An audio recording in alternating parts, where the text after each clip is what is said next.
क्या आप किसी राजनीतिक दल के समर्थक हैं और आपकी पार्टी लगातार चुनाव हार रही है, खासकर जो बहुजन लीडरशिप वाली पार्टियां हैं, सपा, बसपा, आरजेडी, जेडीयू? क्या आप युवा हैं और बेरोजगार हैं, आपको नौकरियां नहीं मिल रही है? इसकी क्या वजह है? क्या आप छोटे मोटे व्यापारी हैं या बड़े व्यापारी हैं? क्या आपको इनकम टैक्स ईडी परेशान कर रहा है? और क्या आपको महंगाई, बेरोजगारी परेशान कर रहा है? सबकी वजह है ईवीएम। आपको भरोसा नहीं होगा, चौंक जाएंगे। लेकिन सवाल है कि क्या डेमोक्रेसी को ईवीएम की वजह से हाईजैक कर लिया गया है और क्या जनता अब सरकार के हाथ में नहीं है? नमस्कार, मैं शंभू कुमार सिंह और आप देख रहे हैं नेशनल दस्तक। 10 मिनट में मैं आपको समझाने की कोशिश करूंगा कि हर खेल के पीछे ईवीएम कैसे है। भारत में चपरासी से लेकर चीफ जस्टिस तक सबके नीचे चेक एंड बैलेंस है। पहले तो आप सोचिए, मान लीजिए इस देश में चपरासी के एग्जाम में भी पेपर लीक होता है। आप सबको पता है, चपरासी की नौकरी के लिए भी लोग साम दाम दंड भेद भ्रष्टाचार सब होता है। कलेक्टर, एसपी के भी अब नौकरियों में भ्रष्टाचार है। बिजनेस में भी बेईमानी होती है। अब आप कल्पना कीजिए कि क्या अगर मैं कल सीएम बन जाऊंगा और मुझे मौका मिले बेईमानी करने का ईवीएम के जरिए या वोट के जरिए, तो मैं बेईमानी नहीं करूंगा। इसीलिए बाबा साहब के संविधान ने चेक एंड बैलेंस बनाया था।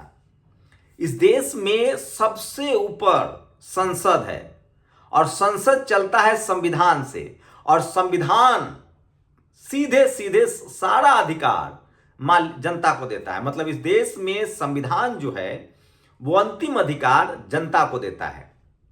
और वो कौन सा अधिकार है? वोट का अधिकार।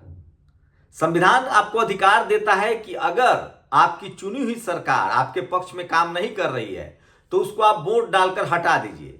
लेकिन सवाल है कि जिस सरकार, मान लीजिए मैं प्रधानमंत्री और मेरे हाथ में ईवीएम हो जिसको एआई से हैक किया जा सकता है, तो मैं क्यों जनता की परवाह करूंगा? और सोचिए, ये मैं नहीं कह रहा हूं, आज के समय में चीन से भी ज्यादा आगे, अमेरिका से भी ज्यादा आगे, बिना ब्रेक की गाड़ी बनाने वाला, अंतरिक्ष में रोज यान भेजने वाला, सब नासा और इसरो से भी आगे एडवांस एलन मस्क ने कहा है कि आर्टिफिशियल इंटेलिजेंस के जरिए बहुत आसान है ईवीएम को हैक करना। तो मैं आपको बताऊंगा कि विपक्षी दल क्यों नहीं जीत रहे हैं। पहले तो चेक एंड बैलेंस समझिए। इस देश में सुप्रीम कोर्ट के जज को भी, चीफ जस्टिस को भी महाभियोग करके संसद हटा सकता है। इस देश में महामहिम राष्ट्रपति को भी हटाया जा सकता है। इस देश में राज्यपाल को भी महाभियोग लाकर हटाया जा सकता है।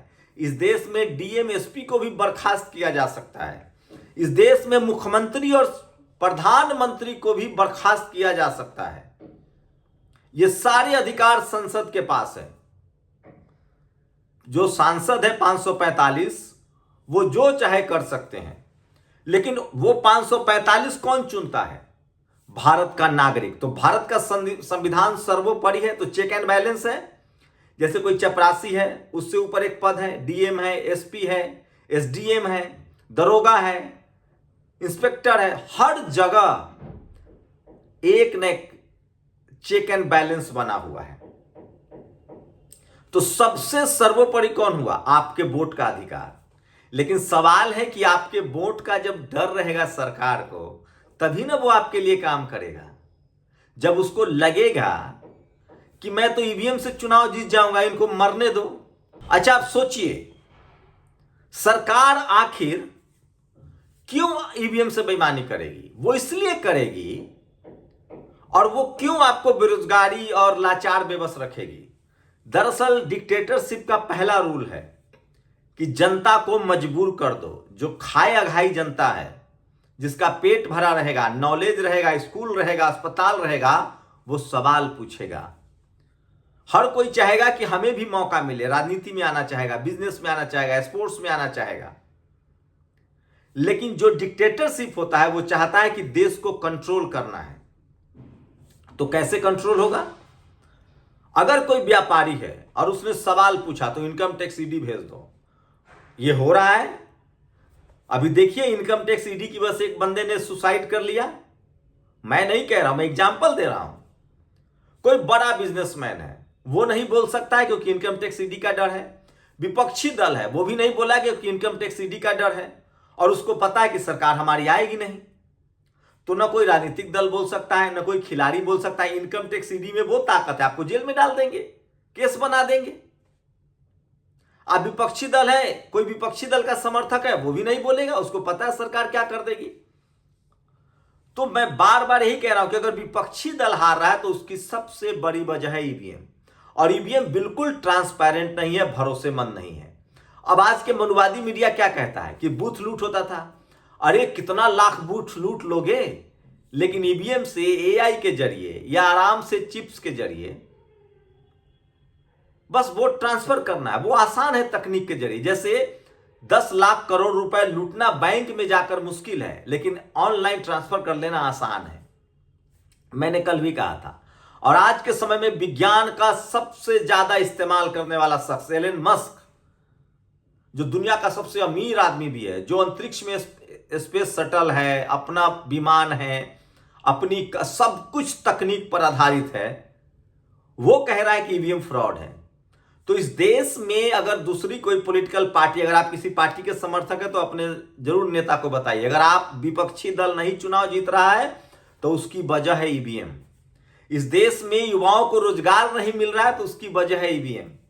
सरकार सबको रोजगार दे देगी तो लोग का पेट भर जाएगा, तो लोग सवाल पूछेंगे, फिर उनके लिए टूल किट की तरह कौन काम करेगा। इसलिए सबको रोजगार नहीं मिलेगा, नौकरियां पैदा नहीं की जाएंगी, वो सारा पावर अपने हाथ में कैप्चर करेंगे। क्योंकि सोचिए, आदमी की मानसिकता होती है, वो लंबे समय तक राज करना चाहता है। इस देश में सबसे अंतिम जो मालिक है वो जनता है, और उसके पास सबसे बड़ा जो हथियार है वोट का अधिकार था। लेकिन आपका वोट मैनेज कर लिया जाएगा ईवीएम से। और सोचिए, जिसके पास मुख्यमंत्री होगा, प्रधानमंत्री होगा, उसके लिए कितनी बड़ी बात है चुनाव आयोग को मैनेज करना, आईएएस, कलेक्टर, पीसीएस को मैनेज करना। हाँ, अगर वो एससी, एसटी, ओबीसी का मुख्यमंत्री हो, प्रधानमंत्री हो, तो नहीं कर पाएगा, क्योंकि इस देश में जातिवाद है। कोई सवर्ण अधिकारी जो ज्यादातर है, वो गैर सवर्ण सीएम, पीएम को इस तरह की छूट नहीं देंगे। लेकिन जब वही अधिकारी बन जाए सिस्टम में, जैसे आरएसएस, बीजेपी, कांग्रेस रहे, तो वो चला सकते हैं। उसके बाद भी चेक एंड बैलेंस था। तो आप विपक्षी दल है तो इसलिए चुनाव नहीं जीत रहे हैं क्योंकि ईवीएम है। चाहे सरकार जो सत्ता में है वो कुछ भी करे, आप नहीं जीत सकते हैं, क्योंकि सत्ता में है तो वो मैनेज कर लेगा।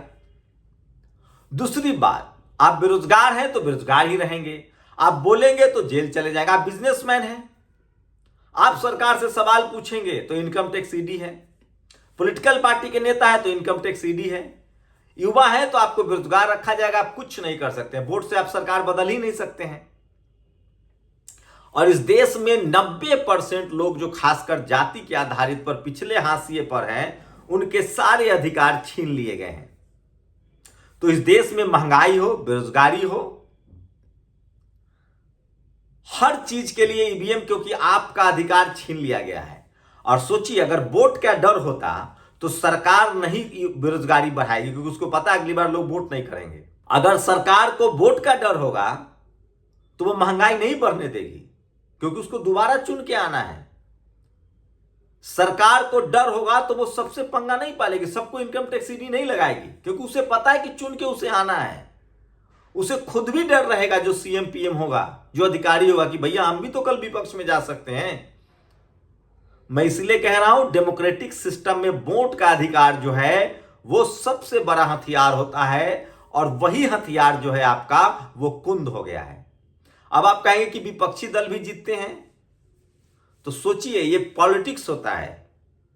सीएम पीएम 1-2 आपको बीच बीच में उन लोगों को जिताना पड़ेगा, ताकि कोई मैसेज न जाए। मैं फिर कह रहा हूं, जब अमेरिका, जापान जैसे देश, इंग्लैंड, ब्रिटेन, फ्रांस जैसे देश, जर्मनी जैसे देश ईवीएम को गलत कह रहे हैं, और दुनिया का जब सबसे बड़ा टेक्नोक्रेट ईवीएम को गलत कह रहा है, तो चुनाव आयोग पर आप क्या भरोसा करेंगे? क्या एलन मस्क और चुनाव आयोग में कोई समानता है क्या?